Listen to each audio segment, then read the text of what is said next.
ஒரு எண்ணானது 25% அதிகரிக்கப்பட்டு 20% குறைக்கப்படுகிறது. அப்போ அங்கே ஏற்படுற சதவீத மாற்றம் என்ன அப்படின்றதான் கேள்வி. 25% அதிகரிக்கிறாங்க, 20% குறைக்கிறாங்க, அப்போ 5% தானே ஆன்சர் அப்படின்னு ரொம்ப ஈஸியாக நீங்கள் ஆன்சர் பண்ணியிருந்தீங்க அப்படின்னா உங்களுக்கான வீடியோ தான் இது. நீங்கள் போட்ட ஆன்சர் ராங். இந்த சம் எப்படி சால்வ் பண்ணுன்றதை நான் உங்களுக்கு சொல்லி தரேன். அதுக்கு ஒரு குட்டி ஃபார்முலா நீங்கள் தெரிஞ்சுக்கிட்டா போதும். Plus r minus x plus r minus y plus r minus xy by 100. So அதிகரிக்கிறது அப்படின்னா பிளஸ், குறைக்கப்படுகிறது அப்படின்னா மைனஸ். இந்த எக்ஸ் என்ன அப்படின்னா ஃபர்ஸ்ட்ல இருக்க இந்த பர்சன்டேஜ் தான். அப்போ 25% அதிகரிக்கிறது அப்படின்றாங்க. அப்போ பிளஸ் 25 அப்படின்னு போட்டுக்கணும். அடுத்தது ஒய்ன்றது அடுத்த உள்ள பர்சன்டேஜோட வேல்யூ 20% குறைக்கப்படுகிறது அப்படின்றாங்க. அப்போ மைனஸ் 20.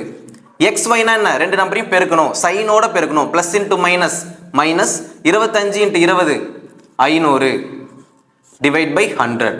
ஸோ இந்த ரெண்டு ஜீரோ கேன்சல் பண்ணிடலாம். மீதி என்ன இருக்கு, 25 மைனஸ் 20 மைனஸ் 5.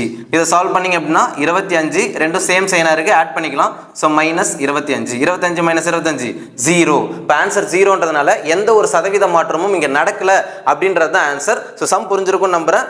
வீடியோ பிடிச்சிருந்தா லைக் அண்ட் ஷேர் பண்ணிட்டு என்னோட இன்ஸ்டா ஐடியை ஃபாலோ பண்ணிக்கோங்க. காம்படிட்டிவ் எக்ஸாம்ஸ்க்கு ப்ரிப்பேர் பண்ணுற ஆளாக இருந்தீங்க அப்படின்னா மறக்காம ரைஸ் உளுந்தூர்பேட் அப்படின்ற நம்ம யூடியூப் சேனலை சப்ஸ்கிரைப் பண்ணிக்கோங்க.